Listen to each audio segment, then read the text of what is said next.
One man's trash is another man's treasure. I grew up in India, and we were often taught that nothing is really trash. I used to visit a place called Dharavi, a slum in Mumbai, for social work. And you might be familiar with the name of this place from the movie Slumdog Millionaire. As Mumbai started to prosper, everybody started to neglect Dharavi to the point that it became a serious sanitary hazard and a crime hub by early 2000. Eventually, Mumbai residents started to realize that Dharavi cannot be neglected anymore. A restructuring started. Basic sanitation, clean water, electricity, and education were provided. As a result of this remodeling, the fast-growing Mumbai found a place for expansion, and Dharavi saw a new day. So much so that it started to contribute financially towards the growth of Mumbai. So essentially, a cleanup is necessary once in a while. But what you can take away from this is that use or reuse what you consider trash as your resource, especially as we all progress towards the age of global energy crisis. But that's a talk for another day. Today, let's talk about cells in our body. Interestingly, cells also like a good cleanup and recycling. They like to maintain a good balance of their proteins and intracellular components. One of the ways cells discard what they consider trash is via engulfing big damaged organelles like mitochondria inside a membrane called the phagophore, and then using acidic enzymes from another organelle called the lysosome to dissolve them. This is what I call cell's own Pac-Man. Research suggests that as we age, this Pac-Man starts to underperform, leading to a lot of garbage being piled up in our cells, and that causes a lot of disorders. In our lab, we study this Pac-Man, scientifically known as autophagy, in the context of a cell type located in the inner lining of blood vessels. These cells are called endothelial cells, and they're important because they regulate how our blood vessels dilate and contract. These endothelial cells are also key players in maintaining a barrier between our brain and the blood, thereby preventing unwanted substances from sneaking into our brain. So, a dysfunction in this cell type may result in cardiovascular diseases such as stroke. Now, why care about stroke at all? Well, it's the 5th leading cause of death in the United States. The Center for Disease Control and Prevention states that every 40 seconds, someone gets a stroke. So as I'm speaking, someone in this country might be actually getting one. Now, most of us either have conditions such as high blood pressure, high cholesterol, smoking habits, diabetes, or obesity. So 1 in 3 of us have a chance of getting a stroke. The chance of getting stroke also increases as we age, but no one really knows why.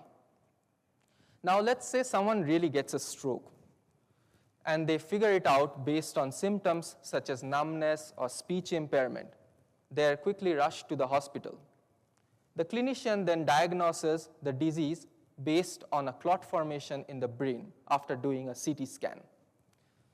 Then the patients are either prescribed a drug that dissolves the clot, or the clot is surgically removed. This is an ideal scenario. However, in most cases, patients don't even know they're getting a stroke because it happens during their sleep. So by the time they realize, it's too late for therapeutic approaches to work. Now that's a lot of bad news in under a minute.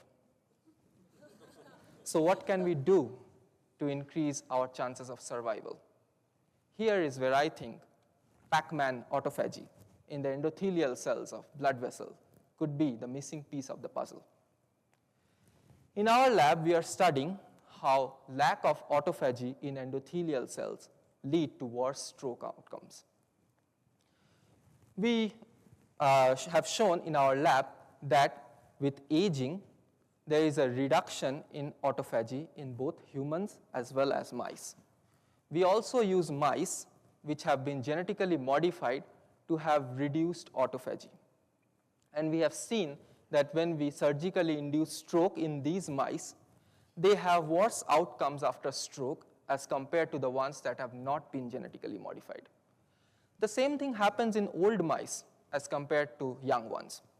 And by outcomes, I mean neurobehavioral and motor performances after stroke, which can be measured by well-established tests. Now, why does age-associated repression of endothelial cell autophagy lead to worse stroke? Stroke is associated with either a block or a rupture in major blood vessels in the brain. So, blood cannot flow to different parts of the brain, leading to cells of the brain being starved. This triggers the Pac-Man autophagy. And it starts by cleaning out the troublemakers, such as damaged mitochondria, which builds up due to the stress of stroke. Autophagy also recycles the components to make energy, which is needed during this period of starvation. And this is pivotal to save or make the endothelial cells survive and help protect our blood-brain barrier and improve our blood flow. But with aging, our Pac-Man starts to lose its power. So with aging, we have worse strokes. Again, stroke is associated with either a block or a rupture in our blood vessels in the brain. So it is the blood flow in our smaller blood vessels in the brain that determine how severe our stroke would be. We have shown in our lab that autophagy plays a role in blood vessel dilation as well as blood flow. Autophagy ensures the production of nitric oxide, a compound that is key in mediating blood vessel dilation and blood flow.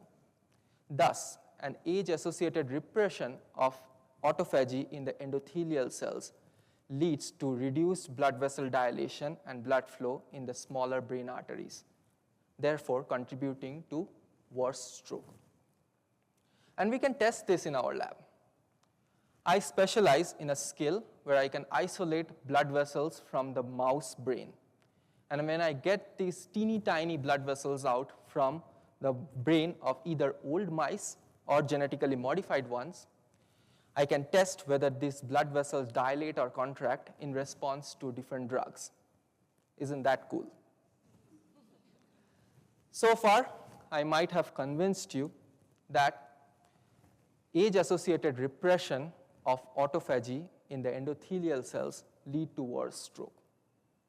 So could we rescue autophagy in these cells and reduce the severity of stroke? We started by giving a drug called rapamycin to mice. When we gave mice this drug called rapamycin with their diet, we saw that after stroke, the mice that were feeding on rapamycin would have better outcomes than the mice which were on normal diet.